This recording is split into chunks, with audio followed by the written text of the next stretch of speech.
Previously on Gears. I tell you, Gary, it was unbelievable. Thursday night, pretty late, the story broke. Friday, geez, I had to fly off. You and I had a long chat on the phone.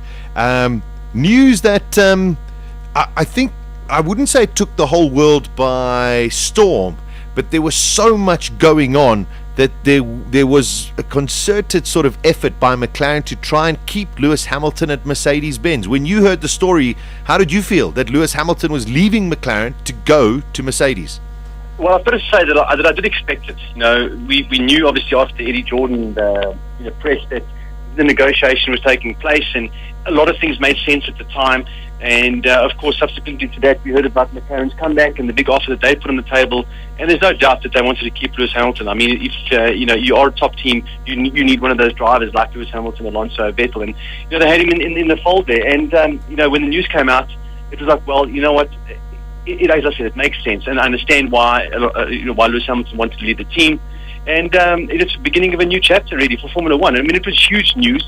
I mean, the fact that he'd been there since he's 14 years old and basically grown up with McLaren, that was probably the most shocking thing to a lot of people, especially McLaren supporters. Yeah, and one would have to say, I think also especially to Ron Dennis, who basically nurtured him and brought him to even have his first world championship. Gary, I was always convinced that Lewis would go to Mercedes-Benz, only though if they had signed the new Concord agreement. And it was amazing. As soon as they had accepted the offer from Bernie Ecclestone, wow, just the news just came flying out. Absolutely. I mean, it wouldn't make sense for Lewis Hamilton to sign for a team, that wasn't sure of its long-term involvement in the sport. And I think, as you say correctly, that was exactly what they were waiting for. And, the green button was basically pressed and the deal was announced.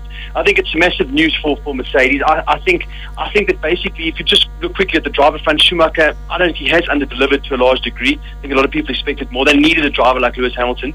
And I think the team is going to be competitive. I don't think it's as uncompetitive as everybody thinks.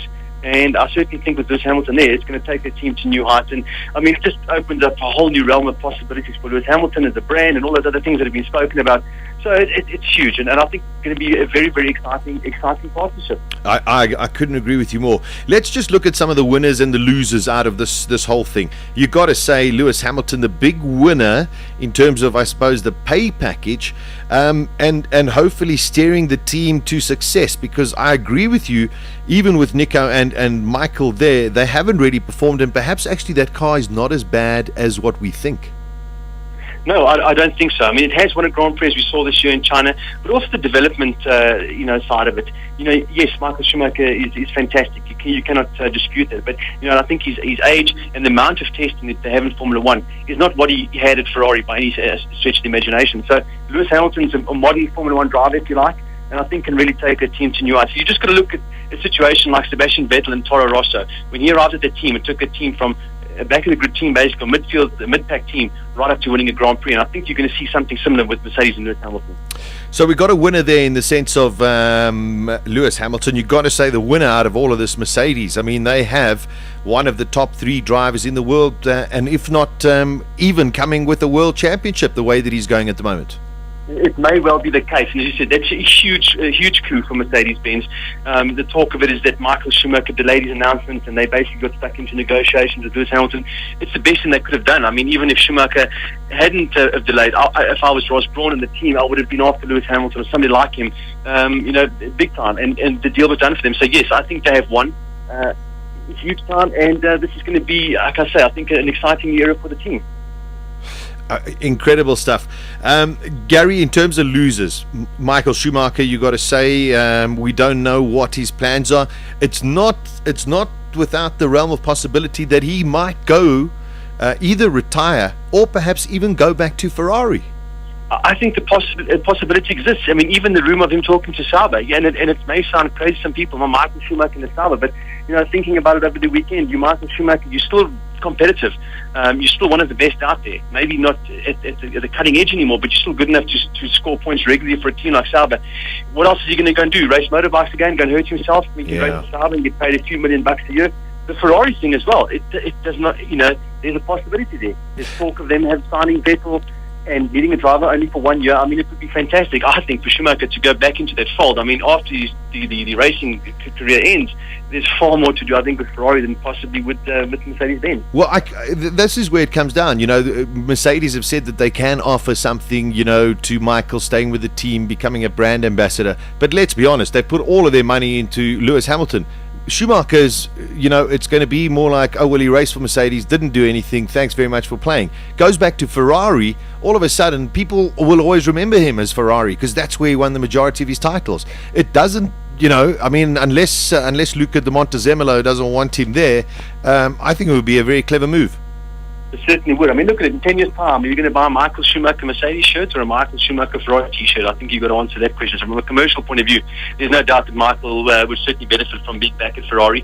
And I think his performance this year, would be better than Massa's. And I know Massa's taking it hard and taking a lot of criticism, but I think it would make a lot of sense for Ferrari to have him, even just for the year. Yeah, I agree.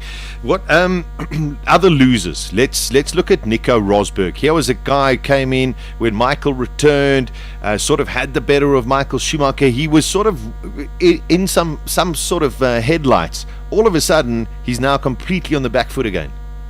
Big time. I think, if he heard the news as early as we all did the other morning, I think he would have put his head back under his duvet and just trying to go back to sleep again, because it's basically his worst nightmare. I mean, Schumacher has got the better of him. You say Lewis Hamilton is going to have everything in that team at his disposal. And they talk about joint number one.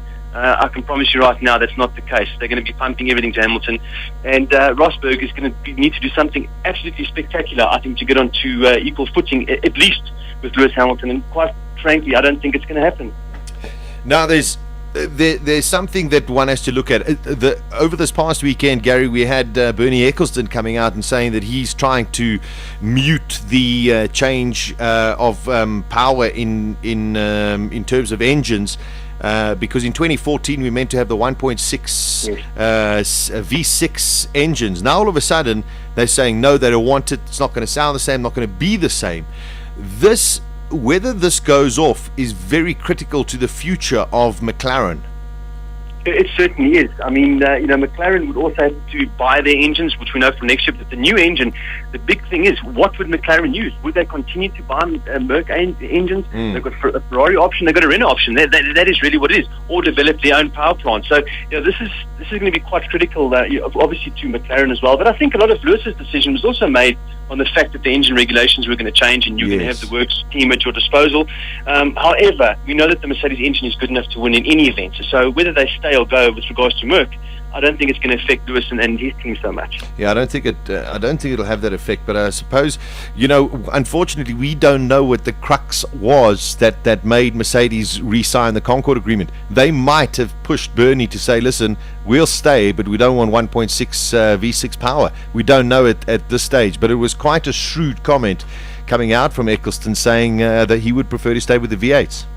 Well, listen, I must say, I've got to agree with Bernie on this one. Motor racing is also about the sight, the sound, and everything else. I mean, you know what it's like to see and hear these Formula One cars in the flesh. And I just don't know if the new turbo engine is going to provide that sort of spectacle. It's not like the old days in the 80s when you had 1,500 horsepower being delivered from, engines, and the technology was sort of at the fore and people were finding and reaching new limits with it. This is really all about saving fuel. And yes, I know we've got to look at the, what's going on in the world right now and so forth, but, motor racing at the end of the day is entertainment, Formula One in particular.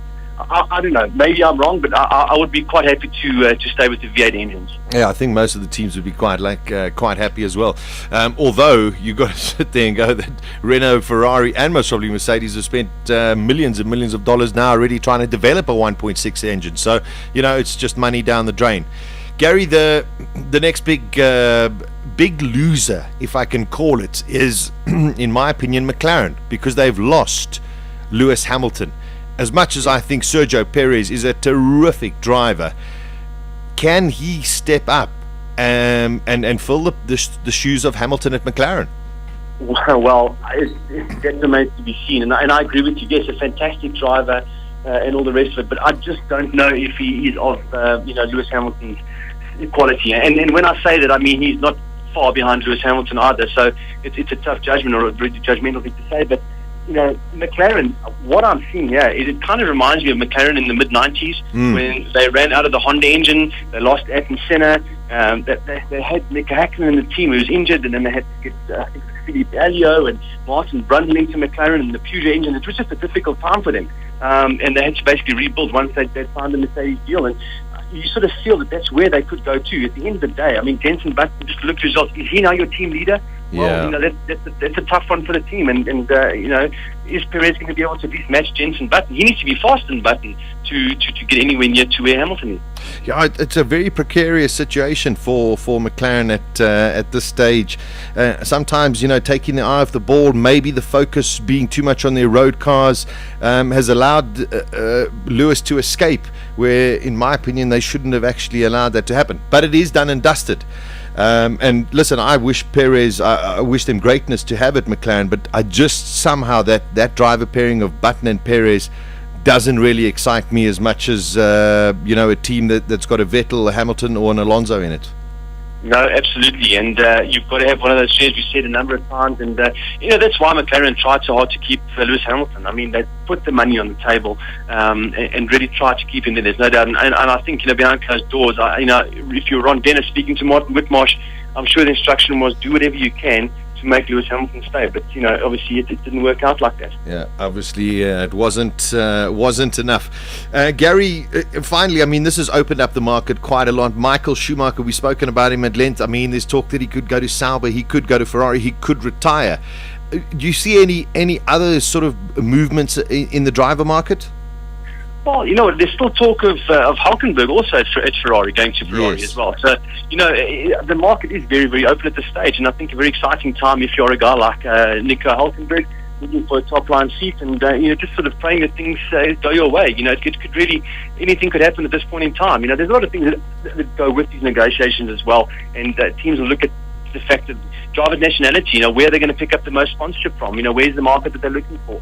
All these sort of things come into play as well. So we'll have to just wait and see how it all pans out, at the end of the day. But, for sure, the Lewis Hamilton Mercedes news was the biggest, but I've got a feeling we may have another surprise, coming along pretty soon. Yeah, I couldn't agree more. I think Ferrari, after the news of Hamilton, I think could well be deciding to make some kind of a change as well.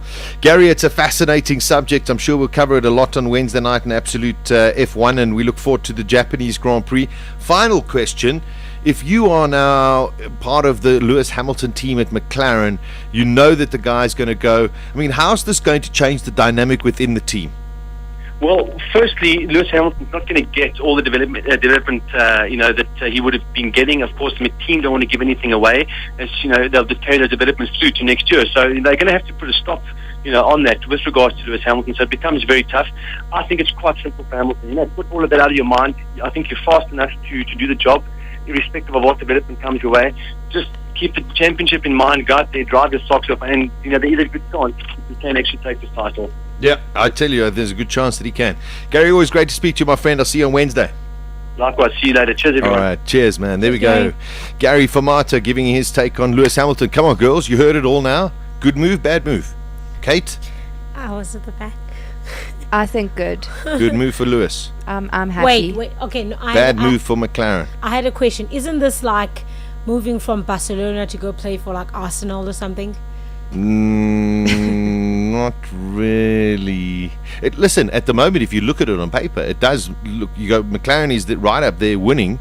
Mercedes haven't, but the difference is Mercedes has much more or many more resources in the long term because they are a factory team. That's where the difference is. I wish Lewis very, very well. I think it's a very, very brave, very courageous decision for him. But I think it also releases him from all of the pressure that he's always had of being a McLaren driver. Now he's Lewis Hamilton. At the next intersection, turn on gears with Sasha Martinengo. Weekdays from 12 to 2 p.m. Central African Time.